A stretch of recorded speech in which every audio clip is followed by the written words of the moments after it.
जय श्री राधे। पूज्य श्री सद्गुरुदेव भगवान के चरणों में प्रणाम। पूज्य श्री उड़िया बाबा जी के उपदेशामृत। साधक ने प्रश्न किया, बाबा सबके लिए भगवान को पाने का सुगम और सर्वोत्तम मार्ग क्या है? पूज्य बाबा कहते हैं, नाम जप करना सबके लिए सुगम और श्रेष्ठ है। बाबा, नाम जप में रुचि कैसे हो? पूज्य बाबा कहते हैं, रुचि होना ही कठिन है।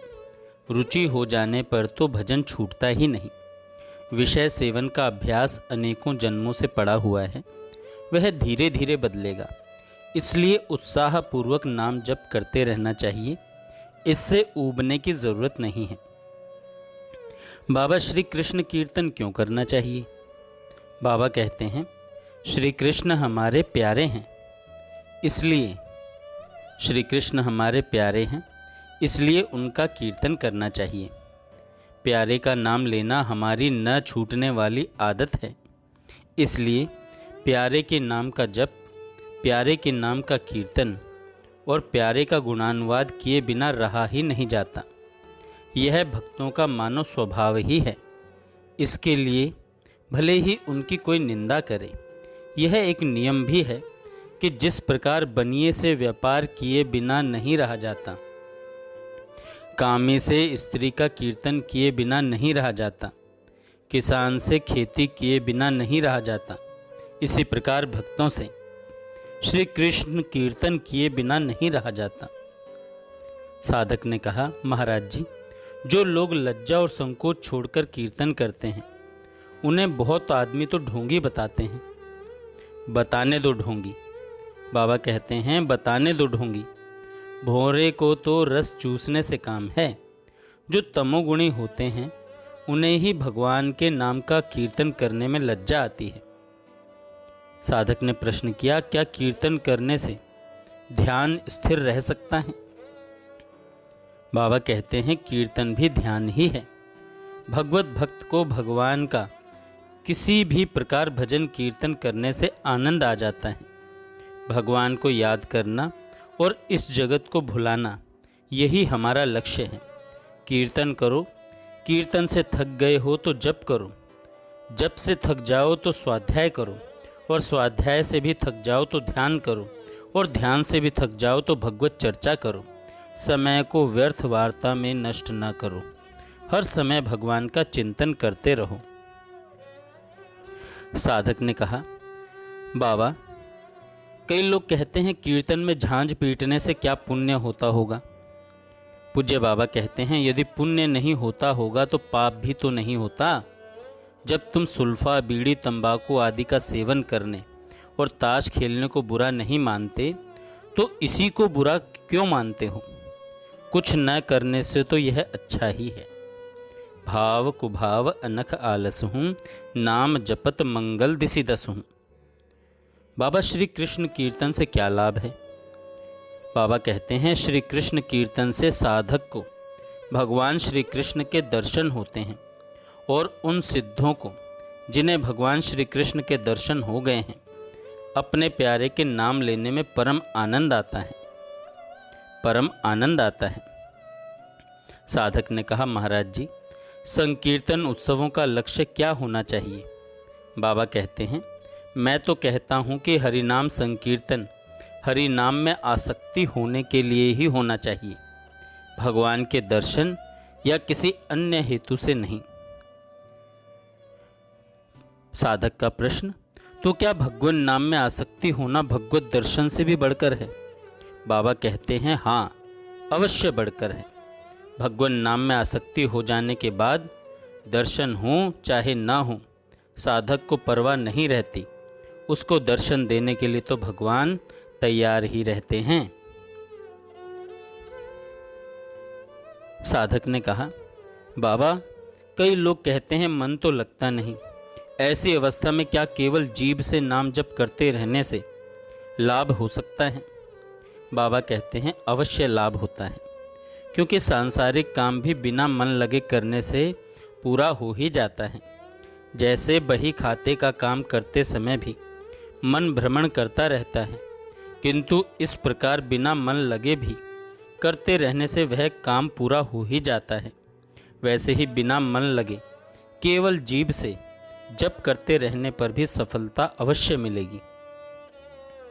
साधक ने कहा, नाम जप, नाम स्मरण और नाम कीर्तन में कौन श्रेष्ठ है? वाणी द्वारा होने वाले उपांशु और मानसिक जपों में कौन सा जप ज़्यादा श्रेष्ठ है? बाबा कहते हैं, साधारण जनता के लिए नाम कीर्तन विशेष लाभदायक है और जो संयत चित्त वाले हैं उनके लिए जप अधिक उपयोगी है। प्रारंभ में उच्चारण करके जप करना चाहिए, फिर धीरे धीरे उपांशु और उसके बाद मानसिक जप करना अच्छा है। जैसे जैसे मन समाहित होगा वैसे वैसे ही मानसिक जप अधिक प्रिय लगने लगेगा। मानसिक जप अधिक प्रिय लगने लगेगा। बाबा, कुछ लोग आपके ऊपर आक्षेप करते हैं कि आप लोगों को संध्या गायत्री का उपदेश न देकर संकीर्तन का ही उपदेश क्यों देते हैं? बाबा कहते हैं, भाई मैं कब कहता हूँ कि संध्या मत करो? मैं तो कहता हूँ कि जो संध्या कर सकें वे अवश्य करें, किंतु जो अक्षर नहीं जानता, शुद्ध उच्चारण नहीं कर सकता और न जिसे पढ़ने लिखने का समय है, वह मेरे कहने से संध्या कैसे याद कर सकता है? उससे मैं कह देता हूँ कि कीर्तन करो। यदि कीर्तन के लिए भी न कहूँ तो वे कुछ भी नहीं करेंगे, वे कुछ भी नहीं करेंगे। साधक ने कहा, महाराज जी, बहुत से पंडित लोग कहते हैं कीर्तन में ओमकार का उच्चारण नहीं करना चाहिए, इसे सब नहीं बोल सकते, शूद्र का इसे उच्चारण करने में अधिकार नहीं है। बाबा कहते हैं, यदि मना करते हैं तो मत बोलो, शास्त्र के विरुद्ध मत चलो। हमारा कृष्ण नाम तो सब नामों से बड़ा है।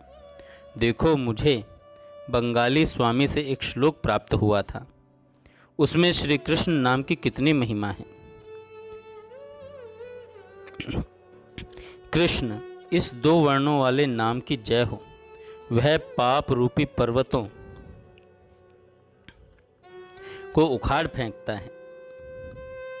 साधक ने कहा, लोग कहते हैं केवल जीभ से नाम जप करते रहने से कोई लाभ नहीं। किसी ने कहा, कर में तो माला फिरे, जीभ फिरे मुख माही, मनवा तो चहु दिसी फिरे, यह तो सुमिरन नाही। यह तो सुमिरन नाही। बाबा कहते हैं, ऐसा कहने वालों की बात मत सुनो, उन्हें कहने दो। अपने को तो जैसे बने वैसे भगवान नाम स्मरण करते रहना चाहिए। यदि मन भगवान में लग जाएगा तो फिर तो भजन करने के लिए कहना ही नहीं पड़ेगा, क्योंकि उस व्यक्ति से तो फिर निरंतर भजन ही होगा। जब तक मन नहीं लगता तभी तक भजन करने के लिए जोर लगाना पड़ता है। केवल जीभ से भजन करते करते भी भजन में मन लगने लगता है। जो काम अधिक समय तक किया जाता है उसमें मन को लगना ही पड़ता है। यह नियम है, यह नियम है। आइए अब एक भगवत चरित्र सुनते हैं। अब एक भक्त चरित्र सुनते हैं। भक्त श्री मनोहर दास बाबा जी, गोविंद कुंड वाले, नदिया जिला, माधवपुर गांव, श्री भोलानाथ अधिकारी महाशय की पत्नी प्यारी सुंदरी के गर्भ से महेंद्र नामक पुत्र का जन्म हुआ। शिशु काल में ही मातृ देवी का परलोक गमन हुआ।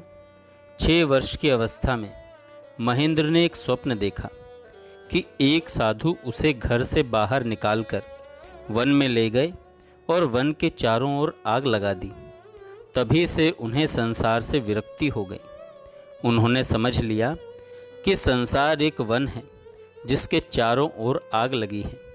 उसकी भीषण लपटों से परित्राण पाने के लिए श्री हरि की शरण लेना आवश्यक है। 13 वर्ष की अवस्था में पितृवियोग के पश्चात उन्होंने अद्वैत वंश के श्रीपाद नंद किशोर गोस्वामी से दीक्षा मंत्र और उसके पश्चात नवद्वीप के बड़े अखाड़े के श्री रूपदास बाबा जी से वेश ग्रहण किया। उनके वेश का नाम हुआ श्री मनोहर दास। कुछ दिनों नवद्वीप में रह मनोहर दास बाबा ने सिद्ध श्री चैतन्य दास बाबा और बड़े अखाड़े के पंडित श्री नरोत्तम दास बाबा जी महाराज के संग किया। कालना के सिद्ध श्री भगवान दास बाबा के भी दर्शन किए। 5 वर्ष वृंदावन में रहकर श्री राधा रमण के सेवायत श्रीपाद गोपीलाल गोस्वामी प्रभु से भक्ति शास्त्र का अध्ययन किया। झाड़ू मंडल के सिद्ध श्री बलराम दास बाबा, काली देह के सिद्ध श्री जगदीश दास बाबा तथा मदन मोहन ठोर के सिद्ध श्री नित्यानंद दास बाबा का संग किया। तत्पश्चात कुसुम सरोवर, काम्यवन और नंदगांव में रहकर भजन किया। अंत में स्वप्नादेश प्राप्त कर गिरिराज तटवर्ती गोविंद कुंड में जाकर भजन करने लगे। कुछ दिन पश्चात वहीं एक गुफा निर्माण कर उसमें रहने लगे। श्री मनोहर दास बाबा निरंतर हरिनाम जपते थे। अष्टकालीय लीला स्मरण में सदा आविष्ट रहते। सोते बहुत कम, बिछोना भी नहीं के बराबर रखते। आहार में होती मधुकरी के आटे की रोटी और नीम के पत्तों का रस। अंत के कुछ दिनों में वह भी नहीं, केवल दूध बहुत अल्प मात्रा में। बाहर के जगत से कोई संबंध नहीं। एक मंदिर का निर्माण कर मदन मोहन की सेवा चलाई अवश्य, पर मंदिर की सेवा परिचालन आदि से उदासीन रहे। वे लोक संग त्याग कर एकाकी समय व्यतीत करते। बोलते बहुत कम। शिष्य आदि बनाने की बात होती तो अस्थिर हो जाते। जिसको देखते उसे दंडवत करते। सदा आत्मनिंदा करते। किसी को चरण स्पर्श न करने देते। चरण धोते समय चरणों का जल घिसकर रज में मिला देते। कहीं कोई उस जल को चरणामृत के रूप में ग्रहण न कर ले। इसलिए भजन आवेश के कारण बाबा शरीर की तरफ तो ध्यान देते ही नहीं। मच्छरों से परेशान हो दूसरे साधु मसहरी का व्यवहार करने को बाध्य होते, पर बाबा से कोई मसहरी लगाने को कहता, मतलब मच्छरदानी, तो कहते क्यों भाई, मच्छर हमारा क्या बिगाड़ता है, वह तो अधिक निद्रा आने में बाधा डालकर भजन में हमारी सहायता ही करता है। एक बार ब्रज में दारुण शीत पड़ी, बहुत ज़्यादा ठंड पड़ी। ललिता कुंड में बर्फ़ तैरने लगी। बाबा के पास ओढ़ने के लिए एक फटी पिछौरी के सिवा और कुछ था ही नहीं। रात्रि में भजन करते समय उनका शरीर थरथर कांपने लगा। भजन में निविष्टता न होते देख उन्हें शरीर पर क्रोध आया। उसी समय कुंड के बर्फीले पानी में जाकर खूब स्नान किया। उनके निकट में ही नवदीप दास बाबा रहते थे। उन्होंने अर्धरात्रि में कुंड में स्नान करने का कारण पूछा तो बोले, देह बड़ा सुख मांगने लग गया है, अर्थात लिहाफ और रजाई मांगने लग गया है। किसी वैष्णव ने उनसे पूछा, भजन में जो विघ्न आते हैं उन पर कैसे काबू पाया जा सकता है? तो पूज्य मनोहर दास बाबा ने उत्तर दिया, प्राणों की बाजी लगाकर भजन के लिए चेष्टा करने से भजन में आए सभी विघ्न दूर हो जाते हैं। साधक की सरल एकांतिक चेष्टा देखकर परमात्मा प्रसन्न होते हैं और भजन का दरवाज़ा खोल देते हैं। यह एक दिन में नहीं होता। विघ्न भजन करते करते क्रमशः अंतर्ध्यान होते हैं। भजन में जैसी दृढ़ता और एकांतिकता की आवश्यकता है, वैसी ही धैर्य और सहिष्णुता की है। भजन के लिए उपयुक्त अवस्था में चित्त को रखना बड़ा कठिन है। जड़ वस्तु से आसक्ति जाए बिना चित्त शुद्ध नहीं होता, भक्ति नहीं होती। भक्ति हुए बिना चिद वस्तु के स्वरूप की उपलब्धि नहीं होती। भजन के प्रभाव से जैसे जैसे जड़ता के संस्कारों का क्षय होता है, वैसे वैसे चित्त निर्मल होता है और विघ्न दूर होते हैं।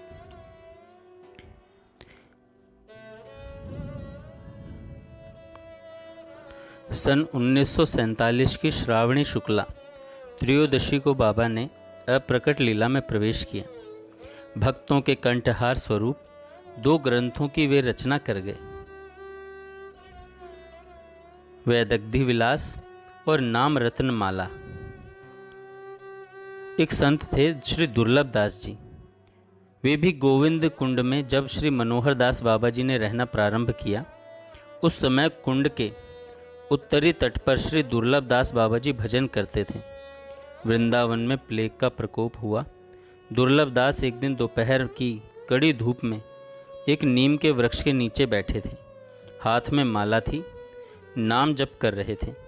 सहसा उनके सामने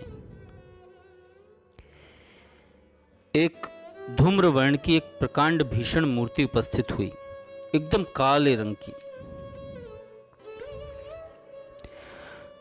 वह उनके चारों ओर घूमने लगी।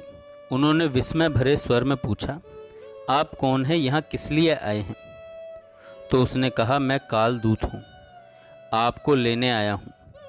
उस छाया मूर्ति ने उत्तर दिया। तो दुर्लभ दास बाबा जी ने कहा, तो ठीक है, ले चलिए, मैं तैयार हूँ। बाबा ने प्रशांत भाव से उससे कहा। तो उस काल मूर्ति ने कहा, आप नाम जप छोड़ दें। जब तक नाम जप नहीं छोड़ेंगे मैं आपको नहीं ले जा सकूंगा, कहकर उसने अपनी लाचारी प्रकट की। तो दुर्लभ दास बाबा जी ने कहा, मैं नाम जप नहीं छोड़ूंगा, आप मुझे ऐसे ही ले चले। वह छाया मूर्ति गायब हो गई। मनोहर दास बाबा जब गुफा से बाहर निकले, दुर्लभ दास ने उन्हें सारा वृत्तांत कह सुनाया। वे बोले, तुम्हारा इस समय मृत्यु योग था, भजन के प्रभाव से टल गया और आयु में वृद्धि हो गई। जय श्री राधे। आशा करता हूँ आपको ये भगवत चरित्र अच्छा लगा होगा। कई दिनों से नित्य सत्संग हो नहीं रहा है मंदिर में, इसलिए उसकी रिकॉर्डिंग नहीं कर पा रहा हूँ। शायद आज करूँ। जय श्री राधे।